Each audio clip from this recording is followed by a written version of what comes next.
Welcome, everybody, to this episode of The Joyful Friar. Today, we're in the first part of what we're calling a trilogy. We tell a story that is related in one of the Afterlife Interrupted books, the basics of that story. That includes the first contact dream, where that person first made me aware of their presence, showed me what they wanted me to know. And then the conversation that ensued when we got together with a prayer partner.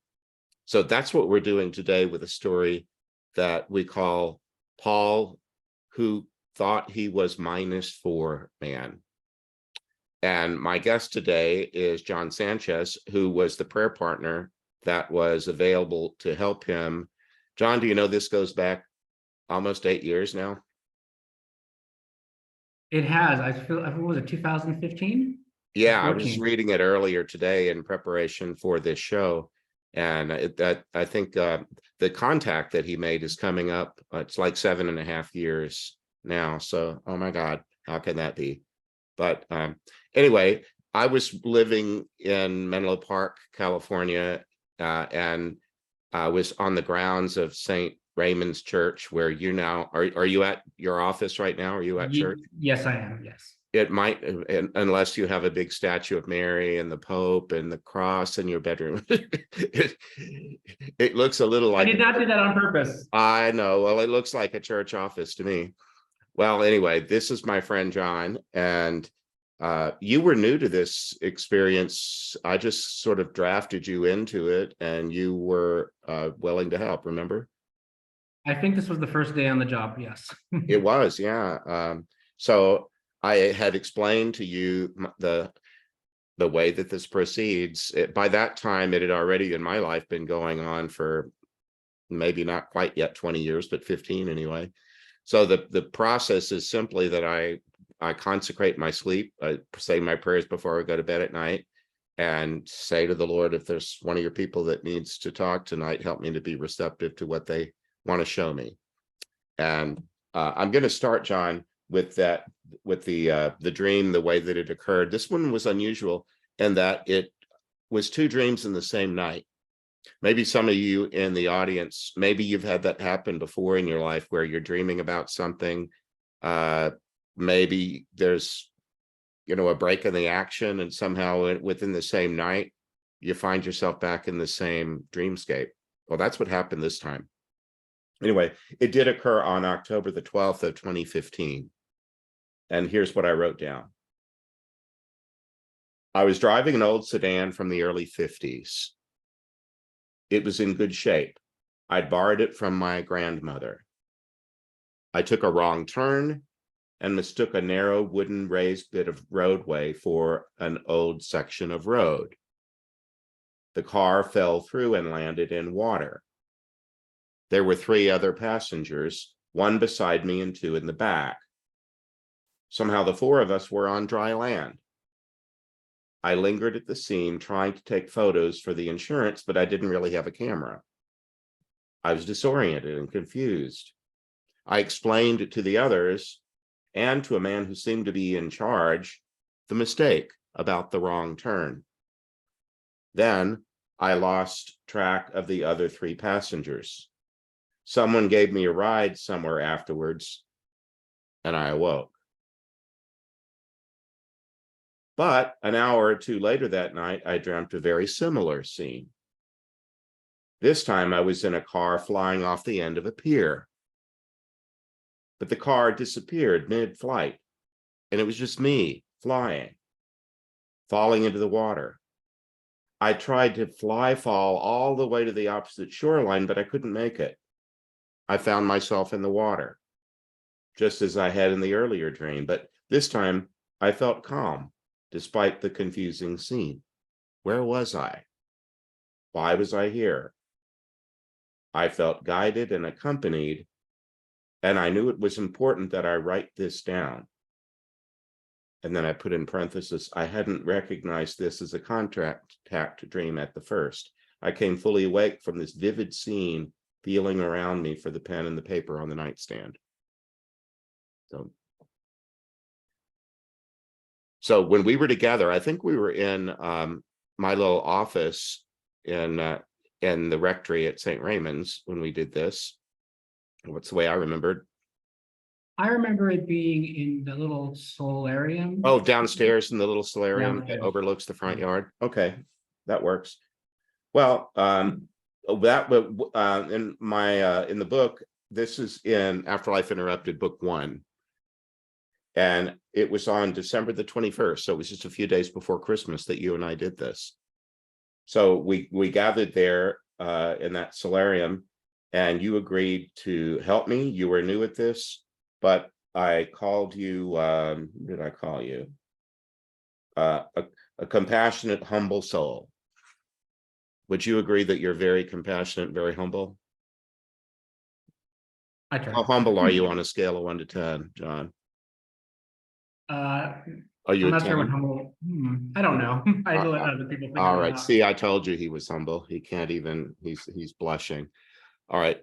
Well, we said our prayers of protection. We always do that. I would never go myself or invite anybody like you into spiritual stuff without first making sure that St. Michael the Archangel and Holy Mary and I don't know, St. Benedict, St. Dominic.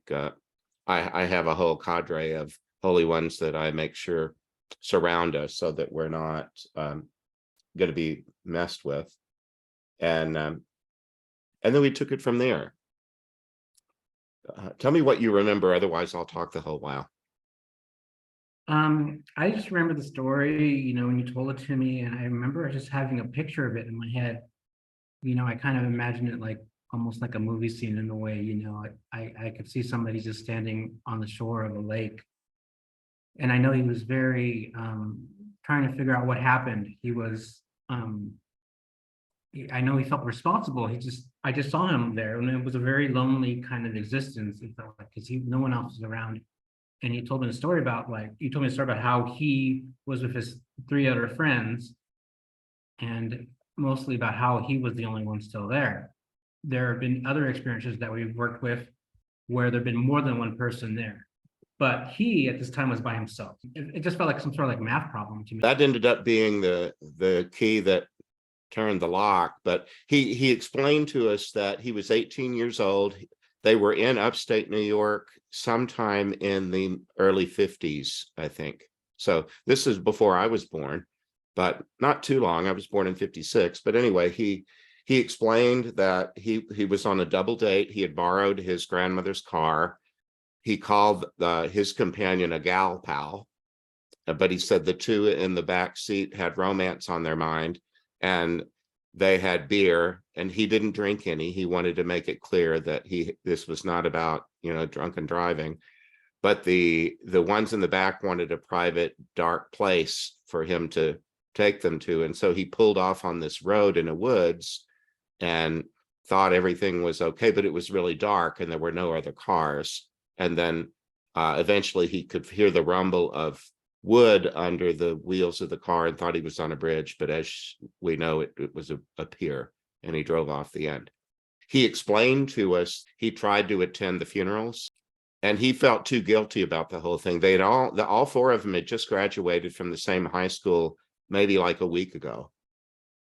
He hadn't even started a summer job yet, and so they were all, just out of high school at that, the world is spread out in front of you and all that, when this tragedy occurred.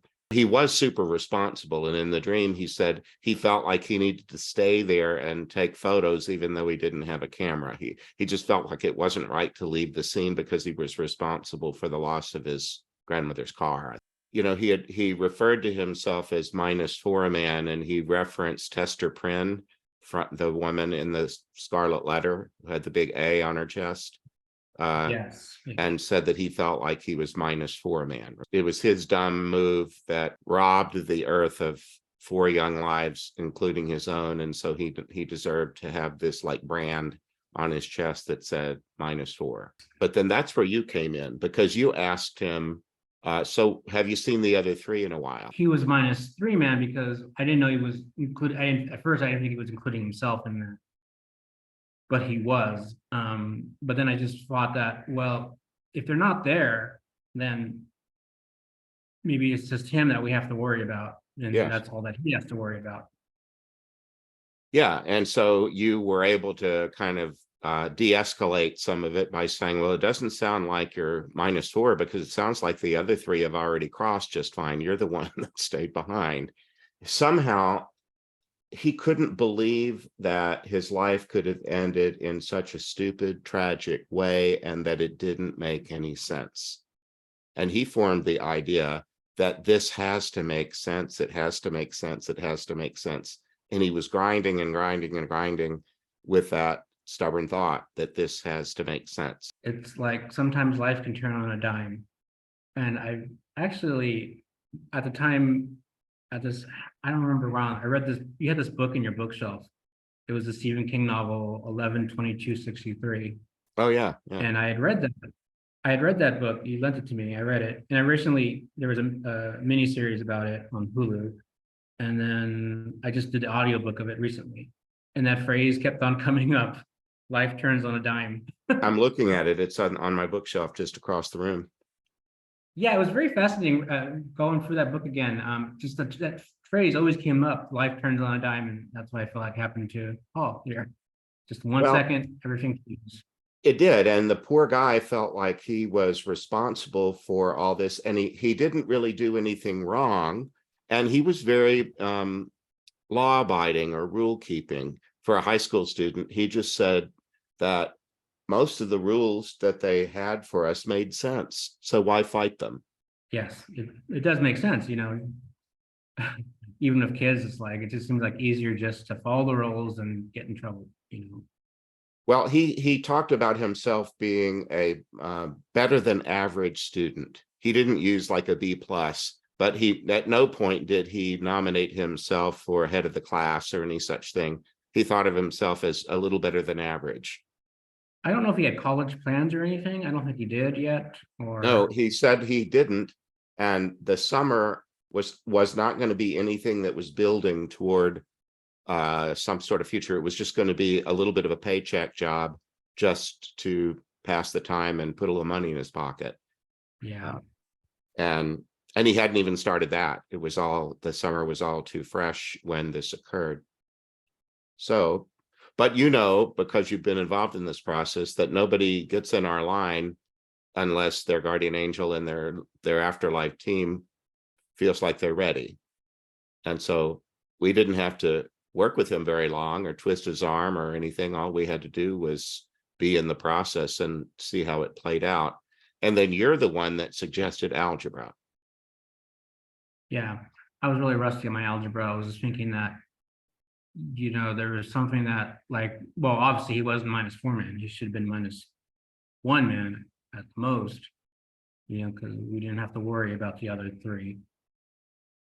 And so they had crossed over, and what we had talked about before, this whole process of getting these people to go on the other side, you know, this seemed like, okay, we got to figure out how to get that -1 across to the other side. You started And with the idea of he created this problem, and and he liked math. He told us that yes, it did.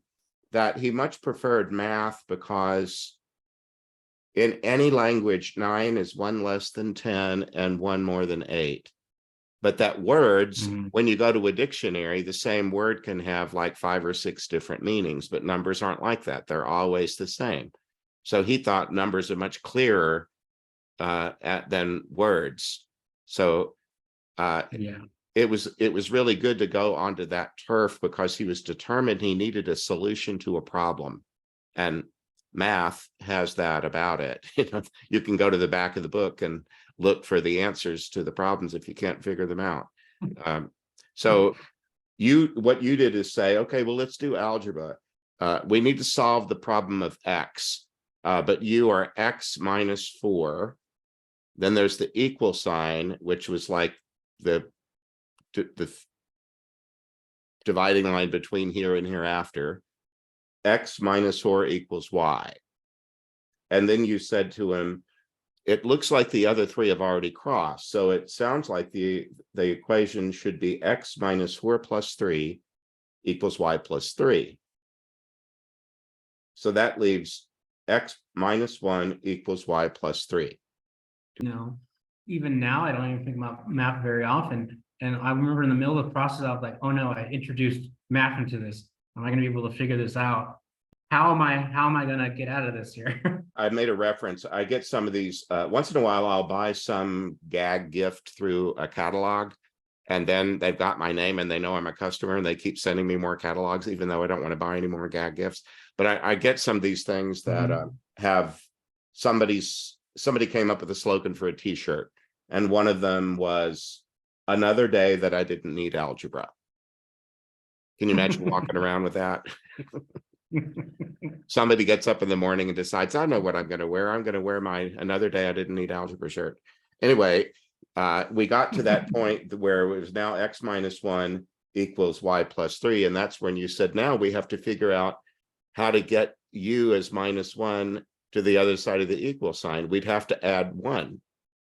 We'd have to make it x minus 1 plus 1 equals y plus 1 on the other side. How are we going to do that? You said that. I was there. Yeah. And that's when, do you remember the guy? Usually at this point, we ask them if they knew anybody that loved them, or we ask people that if there's anybody you respected or loved that you would want to come for you. Yes. And I remember we used to always say, can you think of anybody who died before you did, who you know loved you? But before we could get to that question, this guy emerged. Do you remember his name? Yes, Mr. Wambacher. That's it, exactly. Ding, ding, ding, ding, ding. Mr. Wambacher, his high school principal.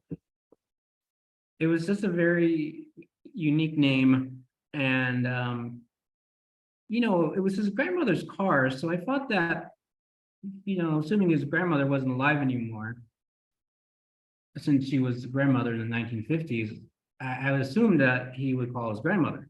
I mean, it was their car after all. Right. But it was really surprising when the principal showed up. He didn't even ask. It really just emerged. And Yeah. I've over the years, as this process has gone on more and more in my life, I've seen that happen more often, that before the person can even form a thought and ask a question or invite, somebody shows up. That's not always that way, but sometimes it is. And and do you remember what he had with him? He had a jersey with a 1. Was it 1 or minus 1? It was 1. It was a football jersey from their high school, and it was purple and gold and had a number 1 on it. Like, if all he had to do was put on this football jersey from his school and become number 1 man, and that would enable him to go to the other side of the equal sign. Yeah, if I had to suggest all that, I wouldn't have been able to figure it out. So luckily I didn't have to figure it out, No, we work with the Holy Spirit, and the Holy Spirit's got a great imagination and sometimes a great sense of humor, and that's all. And it made sense to him. You remember, the problem for him was he couldn't make sense of his circumstance, and this made sense. Oh, okay. If I just put this on, because like Hester Prynne wearing that scarlet A, if I put this on, I'll become plus 1 man, and I'll go to the other side, and that's what happened. Amazing. It is amazing. That was a really simple crossing that took not very much time, and in the book it's a short chapter. So that's essentially, for our listeners and viewers today, that's the story of Paul who thought he was -4 man, who ended up becoming +1 man. And then what he called himself after that, he referred to himself as Captain Infinity. He wasn't captive anymore. He was Captain Infinity. And he thought that was funny. And then he had nice things to say about you. But that would be for a next show. For right now, all we do in this episode is tell the story. And I think we've just done that. So thank you for being a part of this, John. But for right now, I'm glad you, my listeners and viewers, got to meet John. He's a wonderful soul, wonderful human being, and he was a great helper at a time that somebody just needed a boost. And in fact, Paul we're kind of getting into the next show, but Paul promised that he would try to hang around John and do what he could to boost him at moments when he might need a little help. So for right now, this has been this episode of The Joyful Friar. I'm your host, Father Nathan, and I look forward to seeing you again next time. God bless you. Bye-bye. I hope you enjoyed this episode of The Joyful Friar. You can visit me at nathan-castle.com. Send me a message by clicking the contact button. If you'd like to support this podcast, you can make a donation by clicking the donate button. See you next time. God bless.